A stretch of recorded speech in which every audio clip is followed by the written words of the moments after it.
dulu foto itu ada ada namanya apa sih, klise ya, klise itu setipis itu airnya.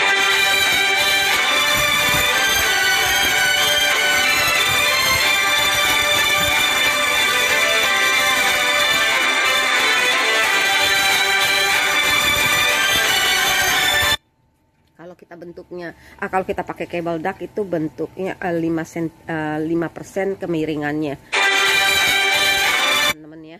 Nah, untuk DFT, apa sih kelebihannya DFT? DFT itu kelebihannya kalau listrik mati, airnya itu masih menggenang, dia tebel airnya tuh.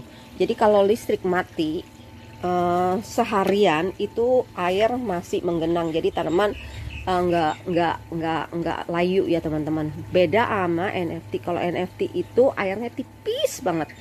Jadi kalau listrik mati, selamat berduka cita. Kecuali kita punya apa namanya, apa sih, mesin listrik ya, apa sih namanya, saya lupa. Nah, seperti itu bedanya DFT sama NFT. Nah, sekarang suami saya mau bikin ini rakit apung generasi keempat. Jadi airnya kita pompa airnya kita nggak pakai tandon ya, jadi airnya itu mesinnya ada di dalam sini, mesin airnya ada di dalam sini. Ini styrofoam ya teman-teman, ini styrofoam.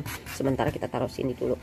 Nah, ini nanti diplastikin, lalu nanti taruh mesin airnya di dalam sini. Nanti airnya mengalir ya, mengalir dari sini ke sini, balik lagi seperti gitu, sirkulasinya cuma sekitar sini. Kalau pakai tandon, kalau ada yang mau pakai tandon boleh, tapi untuk menghemat biaya sebaiknya nggak usah pakai tandon, dan airnya juga lebih jernih ya teman-teman. Kita nggak perlu khawatir airnya itu apa namanya, kalau pakai tandon kan kita mesti keluar biaya untuk tandon. Tapi kalau langsung ditaruh di sini itu lebih baik, sirkulasi udaranya juga lebih bagus gitu ya. Nah, ini seperti ini nih teman-teman. Nah, ini nanti dipotong, lalu kita pakai roof yang seperti ini, miring, bukan seperti rumah itu. Karena kalau yang seperti rumah itu untuk rakit apung atau DFT itu apa namanya, ininya butuh banyak, dan saya kurang suka ya. Kecuali yang kayak seperti itu tuh cukup bagus ya, nggak terlalu besar.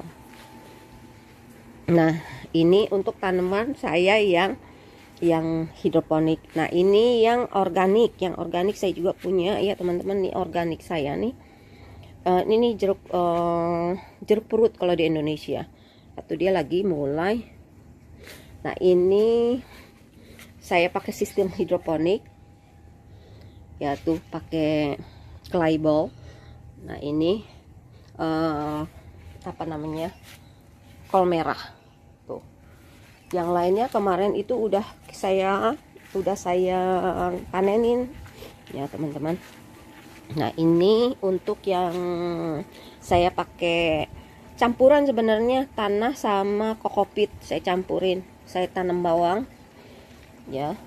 Jadi biasanya saya pakai bawang, buntutnya itu saya buang dulu, bukan saya buang, saya potong. Nah, saya tanam di sini. Nah, itu nggak mau rugi ya. Tuh ciri khas orang Indonesia adalah nggak mau rugi. Nah, itu dia bawang putih. Nah, ini adalah strawberry, tuh lagi berbuah banyak banget, Nah, ini kalau kita bilang bayam ya, kalau di sini silverbird. Nah, itu dia. Ini tanaman yang paling kuat dari hampir dia, this very long ya, 5 years, not 5 years, 5 months, yeah, 5 months or maybe. Ini lebih dari 6 bulan. Waktu itu saya tanam pakai DFT, itu banyak banget dan akarnya besar banget. Jadi setelah itu saya panenin, saya taruh di tanah lah ininya, akarnya, ternyata jadi. Sampai sekarang tuh dia tetap kuat. Tanaman yang paling kuat adalah sayuran ini dia. Nah ini seledri. Nah ini apa namanya, korianda atau daun apa sih, ketumbar ya teman-teman, tuh ketumbar banyak banget. Nah ini ketumbar juga. Nah ini bawang daun yang kecil-kecil itu, yang kurus-kurus ya. Nah ini daun bawang yang besar-besar tuh udah sampai berbunga. Nah itu coko atau labusiem. Nah kangkung lagi mulai tuh, lagi mulai keluar. Nah ini ada buncis, ada eggplant juga. Nanas saya coba tanam. Pokoknya apa aja saya orangnya nggak mau rugi ya, saya usahain tanam. Sebenarnya bukan yang nggak mau ngebuang ya, saya orangnya paling apa, kalau bisa hidup kenapa harus dibuang gitu ya. Jadi paling nggak bisa buang-buang tanaman. Nah ini butternut squash, itu kangkung lagi saya mulai iniin. Nah itu basil ya, basil. Nah ini sweet basil ya, ini lemon basil atau kalau Indonesia kemangi. Nah ini mint, saya lagi keluarin akarnya ya. Nah ini sama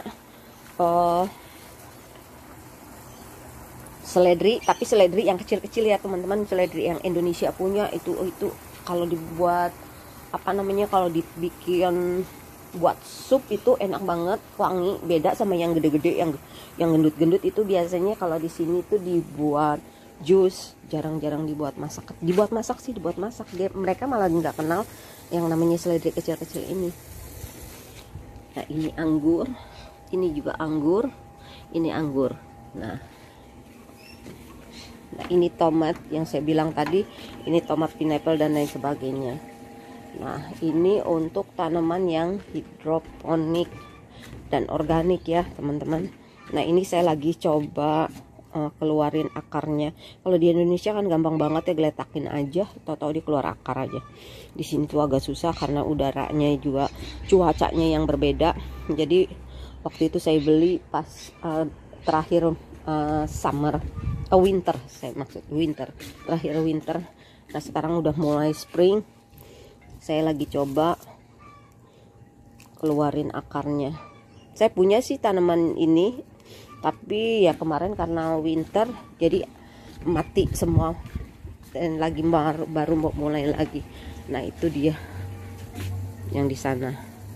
Nah oke teman-teman, sekian dulu, mudah-mudahan bermanfaat. Ini untuk mengisi waktu luang buat teman-teman yang lockdown, atau sangat bermanfaat buat saya sih, sangat bermanfaat karena kita nggak perlu beli sayur ya dalam kondisi seperti ini. Kalaupun lagi normal, kadang-kadang kan kita males ya, cuma beli apa daun bawang, atau cuma butuh seledri, atau cuma butuh daun korianda. Itu kita harus keluar ke supermarket, karena di sini namanya keluar ke supermarket itu kita belinya banyak ya teman-teman. Kalau cuman beli, mendingan saya pikir tanam sendiri lebih praktis, nggak perlu dandan, nggak perlu keluarin mobil ya, keluar dapur langsung ambil ya, kayak gitu teman-teman. Nah itulah manfaatnya kalau kita punya tanaman sendiri, entah itu ditanam di tanah ya, atau dengan sistem hidroponik, sama aja buat saya. Nah itu dia. Itu oh ya saya lupa, di sini kita ada tanam pohon alpukat. Yang saya dengar sih alpukat akan berbunga sekitar 6 tahun, ini baru 3 tahun, jadi nungguin 3 tahun lagi. Nah ini alpukat kita di sini. Kalau pohon alpukat yang udah segede gini sekitar 1 jutaan teman-teman, nggak sebesar ini, kecil, 1 juta. Nah saya mah waktu itu tinggal buang, tumbuh banyak waktu itu, tapi saya buangin. Nah ini saya pertahanin 2. Nah ini adalah pohon cherry. Sebentar lagi dia something dia This what bug in here? This looking like bug. Coming. This. Ah, yes, little beetle. Oh, beetle. Yeah, Mm. this doesn't hurt anyone. Oh, this. Oh, jadi ini binatang ini kalau pas mau Desember atau mau Christmas dia ada, pasti ada. This called when Christmas day coming. No, not this one. Yeah, Oh no. this is a little beetle. Yeah. Oh, little beetle. Yeah. This ada when Christmas coming. What is other name? Yeah, we call Christmas beetle. Christmas beetle, but Yeah. big. They're bigger. Yeah. Oh, nah sama namanya, cuman itu agak besar, itu namanya Christmas beetle. Nah ini pohon cherry tuh, lihat teman-teman, kelihatannya sudah mau berbuah. Daunnya banyak banget tuh. Tuh daunnya banyak banget.